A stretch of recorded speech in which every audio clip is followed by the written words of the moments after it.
Hello everyone, before this video starts, I would appreciate if you guys would leave a like and subscribe, since your support means the world to me and allows me to make these types of videos. Now let's get into the video.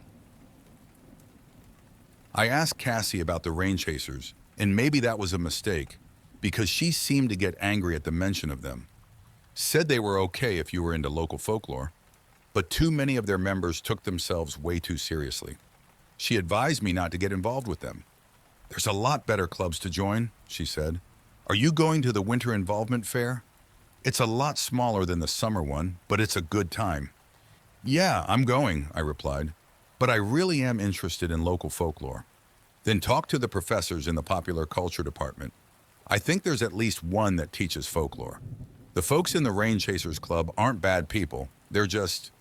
She trailed off, leaning back thoughtfully in her chair as she looked for a tactful way to put it. They can be pretty intense, she finally said, and the one I met was really condescending towards anyone that didn't think like him. I can see why that would sour her towards the whole thing. No one likes being talked down to.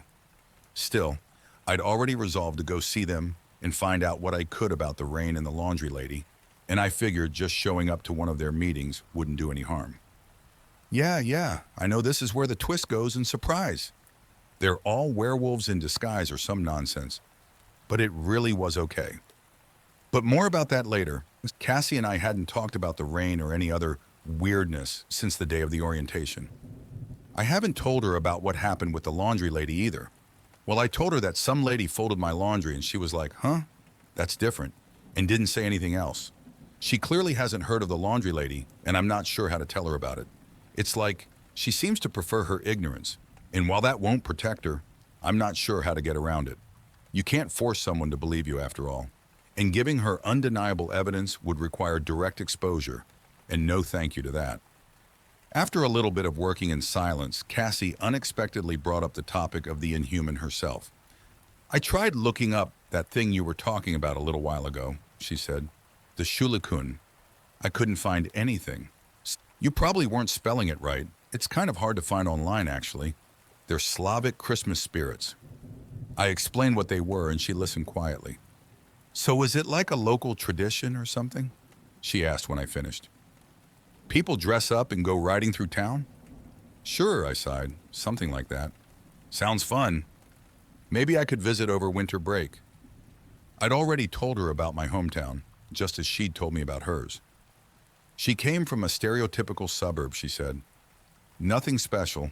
Large graduating class, 427 people, and good college prospects. Not many of her classmates had gone to this school. There were 3 others that she knew of. Only 3 out of 427. I wondered if this was how I got a scholarship. This wasn't the popular university in this state, and their standards must be a lot lower. She seemed intrigued by small town life. I'm sure it looks peaceful and quaint on the outside, but small towns are cesspits of their own internal drama, to say nothing of the inhuman things that lurk on the fringes of civilization. My former roommate came from a small town, Cassie said. Well, small compared to mine, I suppose. It is bigger than yours from the sounds of things. I visited it with her one weekend. It's not far from here. We stayed at her parents' house. If you know where she lives, why don't you go check on her? I asked. It seemed like such a stupidly obvious thing to do. Cassie was worried about her former roommate. I didn't even know her name yet, but she kept coming up in conversation, like a sore Cassie kept picking at. Cassie claimed they weren't close, but I felt the friendship meant more to her than she was letting on, and it must have really hurt to just have her leave like that. I think that'd be rude, Cassie finally said after a long silence. Also, I think her mom doesn't like me. Now that I can understand. And maybe she doesn't want to be reminded of her time here, Cassie continued awkwardly. I mean, if I dropped out because I couldn't handle it, I'd be pretty embarrassed. You know? Yeah, I said with way more passion than I intended. It just kind of slipped out. I cleared my throat awkwardly. Yeah, I amended. I feel like I've got so much riding on this whole thing that if I don't see it through, I'll never be able to live with myself. Yay, anxiety, she sighed, the fuel behind our aspirations. I also asked her about Grayson, but she didn't know him. She's probably seen him around, she said. It's not that big of a campus.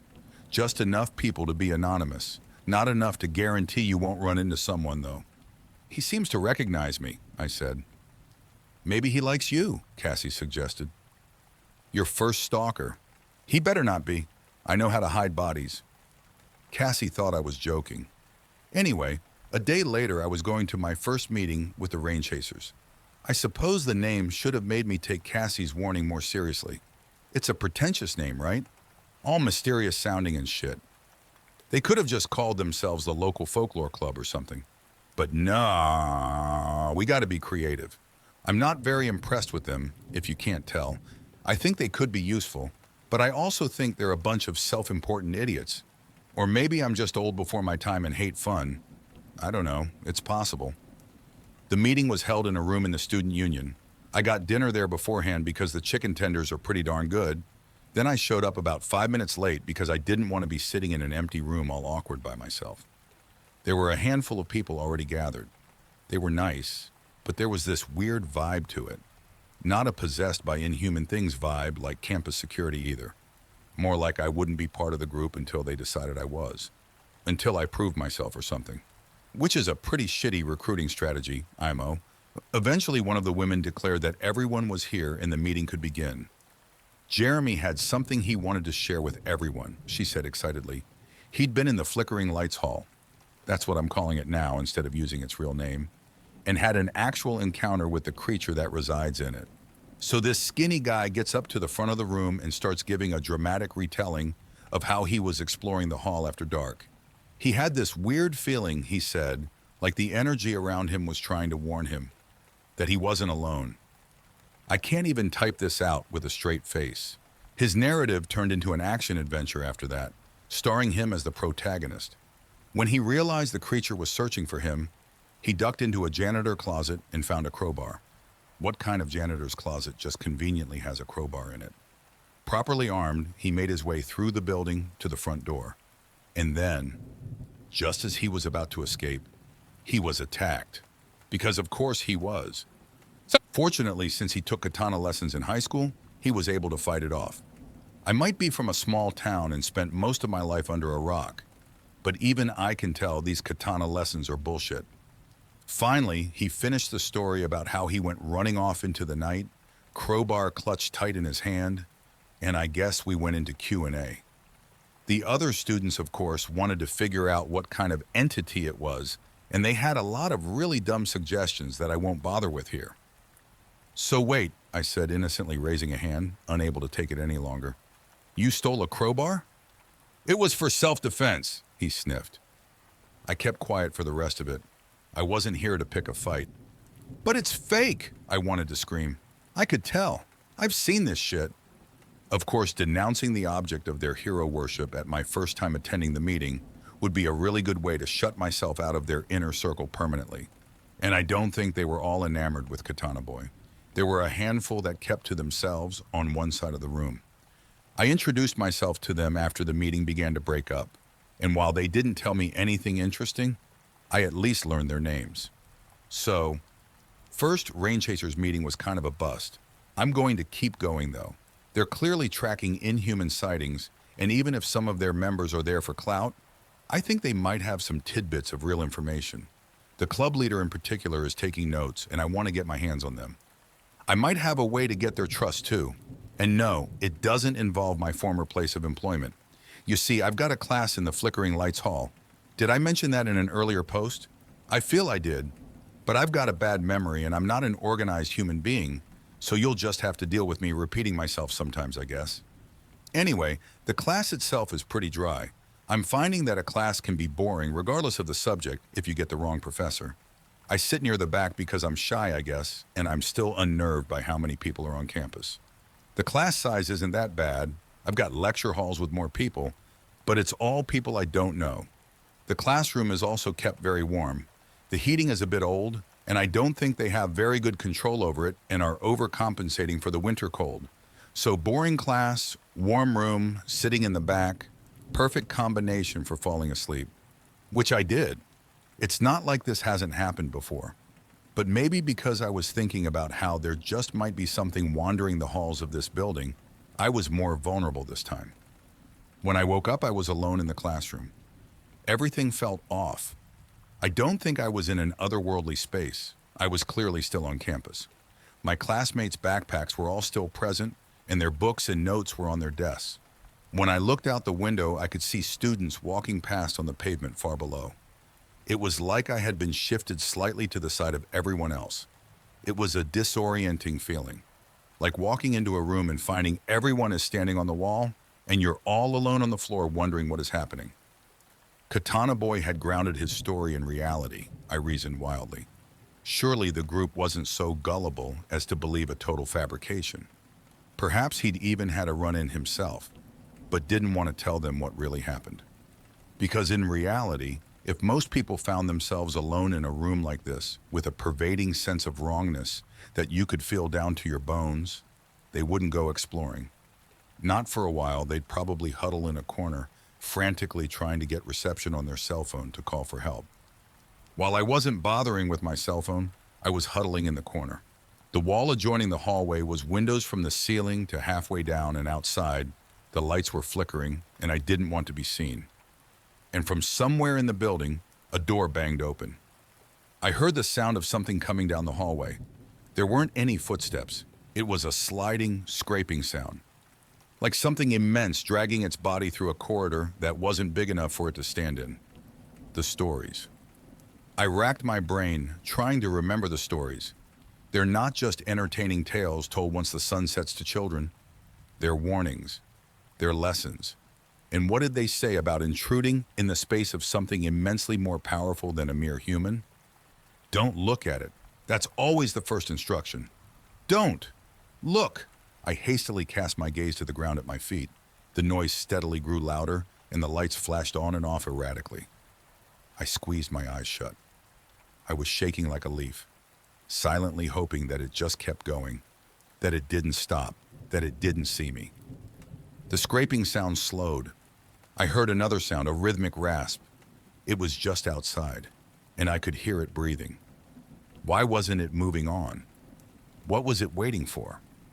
There was a cold sweat on the back of my neck, and I snapped my eyes open, keeping my gaze fixed on the floor in front of me. Maybe it didn't know for certain I was here with it, in this parallel space. Maybe it was waiting for some kind of confirmation, and the longer I sat here, huddled on the ground, the more certain it'd become. I pushed myself to my feet. I couldn't even stand up straight, I was so frightened. I kept my gaze fixed on the ground and hunched over, my arms wrapped around my stomach. I shuffled back to my desk. I sat down and picked up my pencil. I began to write like I was taking notes. I didn't know what to write down, so I just started copying the page of my textbook that was open on my desk. I wrote furiously, like my life depended on it. I think it did. Everything had to look normal. I wasn't here. I was back in the classroom, taking notes like any normal student. The minutes ticked by. My hand began to ache from how hard I clutched at it. My knuckles were white. Then after an agonizing wait, the scraping sound resumed. The creature moved along, and soon enough, I couldn't hear it anymore. The lights dimmed one last time, and when they returned to normal brightness, I was surrounded by my classmates again. The teacher was at the front of the class, droning on still about whatever the hell it was he'd been talking about when I nodded off. If I'd vanished for those handful of minutes, no one seemed to have noticed. It was like nothing had happened. But in front of me was a page of my notebook filled with my shaky, frenzied handwriting. Maybe you all are right. Maybe because I come from a town rife with the inhuman, I can't avoid it. Maybe we're drawn to each other. Or maybe I'm just that unlucky. Whatever the reason, I think until I can get a peek at the Rain Chaser notes, I need to start keeping some of my own. I need my own list of rules. One that I can someday share with others. We already know the first one. 1. Don't go outside when it rains. And the second is 2. If you fall asleep in class and no one is around when you wake up, stay at your desk. Pretend you're taking notes. Don't look up and don't look around no matter what you hear. You'll be returned to your classroom when it leaves. Okay, be honest with me. Is that ominous enough? I feel it's important that they're ominous so that people pay attention. Should I throw in something about a horrible fate? Or maybe that's implied, or maybe I shouldn't make things up so I don't wind up sounding like Katana Boy? I don't know. Fight it out in the comments, I suppose. Thank you for watching the video fully. Please hit the like and subscribe button, since I could not make these videos without your support, and it means the world to me.